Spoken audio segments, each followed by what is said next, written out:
Good day mga ka-bonsai. Andito po tayo ngayon sa Bonsai Institute of the Philippines Headquarters. Dito kay Sir Nolan Season sa Antipolo City. Magandang araw po. Okay? So, bukod sa artistically pangit, it hinders the flow of upward vision. Magkaka-reverse taper ka rin. So, mamili ka ng isa. Ito sagad. Putol. Pwede mo namang i-gin. Pero, magkatapat eh. Artistically, pangit pa rin eh. Okay, pinatay mo siya para hindi siya mamaga. Okay. Kaso magkatapat pa rin. So, I would not suggest na gawin mo gin. Tanggalin mo yung mga grapes. Nasa Biblia, tinitrim para dumami, magsanga, dumami bunga. Kasi kung hindi mo ititrim, isa lang. At hirap na hirap. Dahil yung dahon, isa lang pinanggagalingan eh. Pero pag nag-trim ka, dumadami pinanggagalingan ng dahon. Lumalakas. Okay? So, if you browse sa mga libro, very minimal ang mga branches, except the broom type. Ano yung broom type? Parang walis. Sanga. Saan? That's the broom type. Look at the Chinese bonsai. May mga libro dyan. Galing akong China. May mga libro dyan na diretsuhan. Pero napaganda nila. Poste ng Meralco, pero ang ganda. Wala. So, you should just... Konti lang ang point deduction. Gusto mong itago eh. Gumamit ka ng tikulay eh. Pero, show na nga, nag-wire ka. Ganito pang wire ginamit mo. Hindi mo tinago, kumikintab. Malaki ang point deduction. Okay? So, the best talaga pag sa show, walang wire. Ibig sabihin, buo na, tapos ka na. Pang show na. So, as much as possible, huwag kayong sasali sa show na nakatali pang wire. May deduction yun. Ang pinakamahirap na bonsai style ay dalawa. Na hindi ba iwasang mag-wire ka ng mag-wire, aalipinin ka niya. Windswept. Naka-wire yan. Pero pag may bagong tumubo dito, it's either gugupitin mo or iwa-wire mo rin pa ganun. Number 2, ripping. Pabagsak lahat. May bagong tutubo, pag ganyan yan. So, bantay ka ng bantay para i-wire mo at pababain mo rin. Or, putulin mo.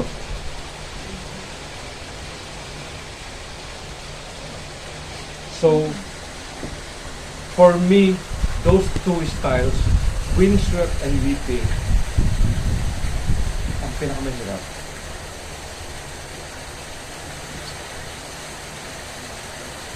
Wire ka ng wire, putol ka ng putol. Dahil nagtatransgress or gusto ka suwayin parate. Gusto mong style ganun. Gusto ka suwayin parate. May bagong tutubo, pakabila naman. But of course, sabi niya, walang nakatabon sa akin dyan sa kabila. Ba't ako makikiayon dito? Doon ako. Akin ang araw. Whipping ganun din. Andun ang araw eh. Salubungin ko. Yan ang natural na tubo ng puno. Kaya lang tayo may weeping kasi tulad ng wisteria at iba pa, ganun talaga tubo. Sa sobrang haba, the gravity takes over and whip them down. May mga punong ganun. So, be conscious now. Magbobonsai lang ang tao na pag naglalakad, tumitingin sa mga puno, branches, trunk. Because we learn from them. Oh? So, pumasyal kayo. Huwag sa kotse. Zoom. Wala kayo nakita. Paglakad kayo, tumambay kayo sa puno. Pansinin niyo yung mga sanga.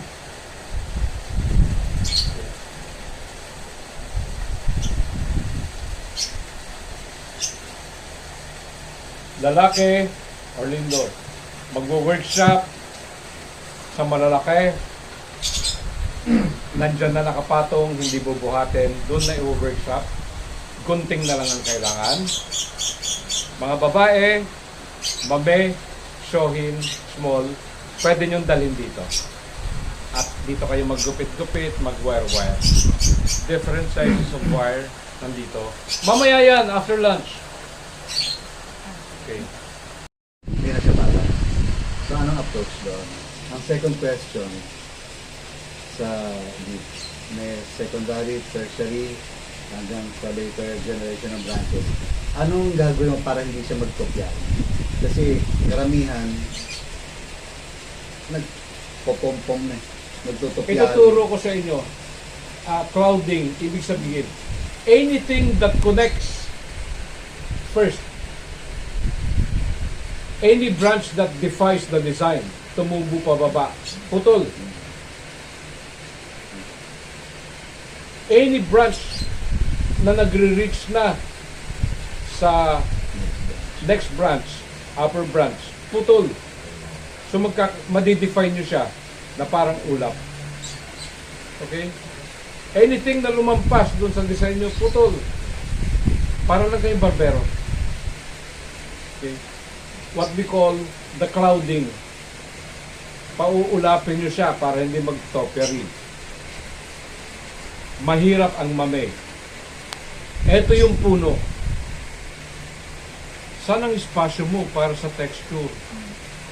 Saan ang espasyo mo para sa shariat gene? Ang hirap. Halos cross-branching kahit alternate. Kasi ang iksi eh. Now, that is the challenge.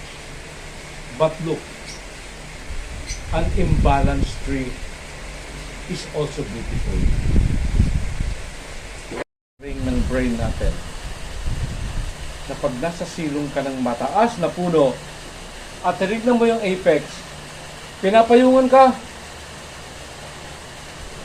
So, sa bonsai, pinapatungo natin para yung mag-view ay para siyang pinapayungan at gagana yung wire sa brain niya na ang taas ng puno pero kitang-kita niya, ang late lang.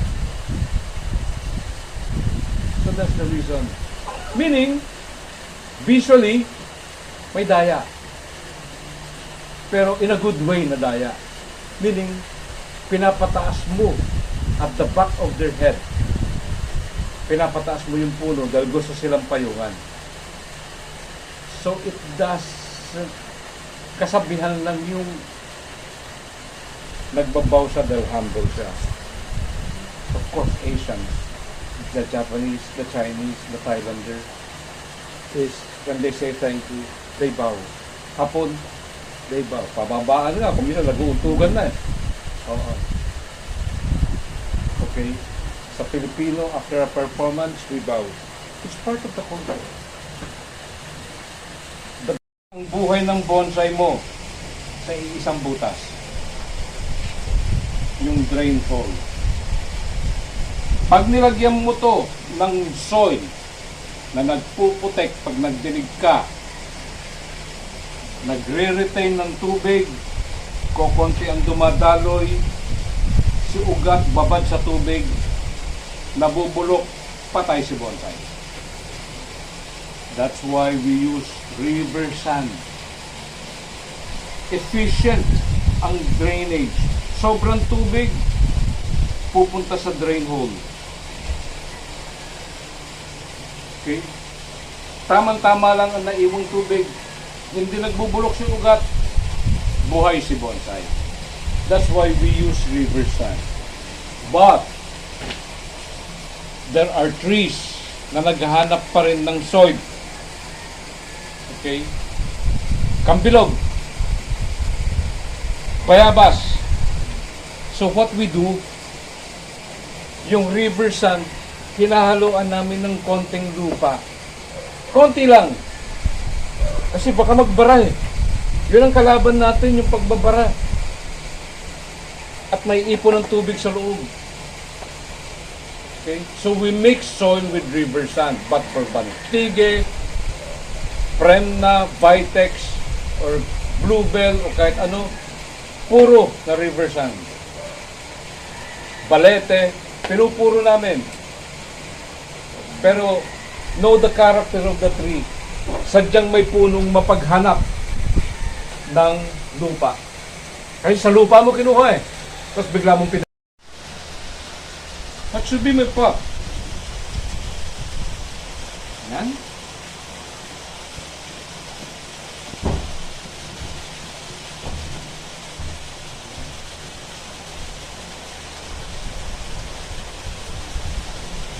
The pot should always be 2/3 of the total width of the bonsai.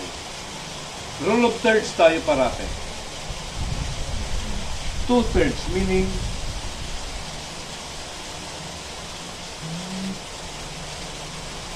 two-thirds siya ng lapad ng bonsai.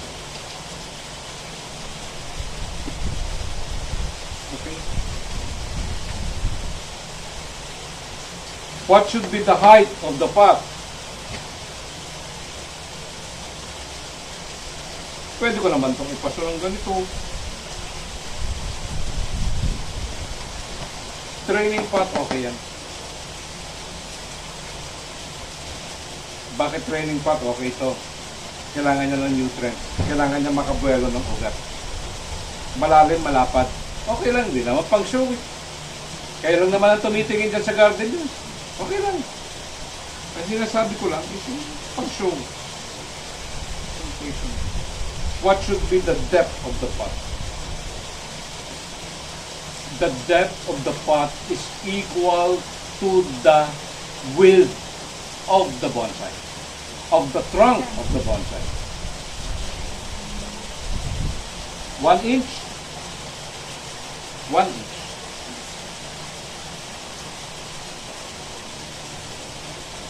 Okay? Look, pag hindi nyo sinunod, hindi magbabalanse talaga.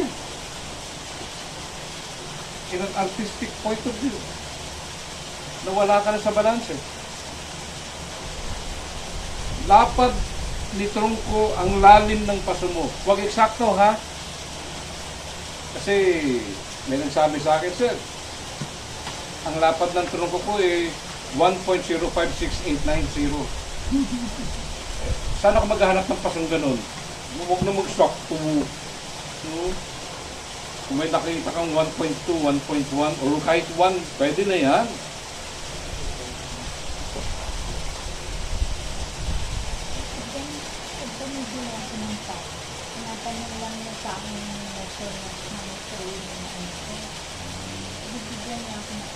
Paano po pag multiple trees in one pot? Okay. Please take note.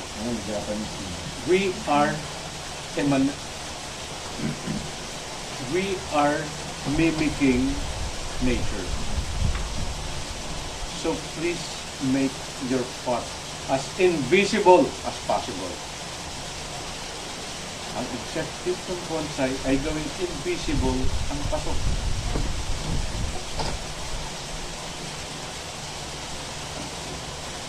So forest, we need a dish, manipis, dish yung tawag, hindi pa. Parang plato.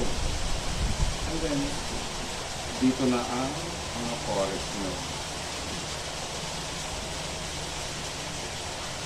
So, let's make this invisible. Okay. Ginawa lang saluhan ng lupa niya.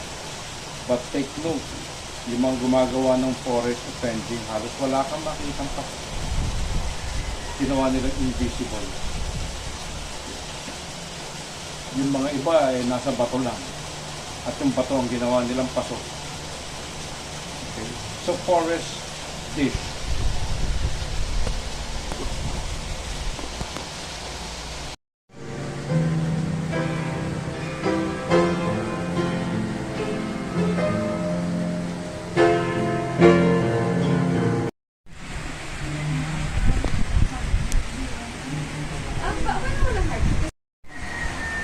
Kaya sa sunod nila na magiging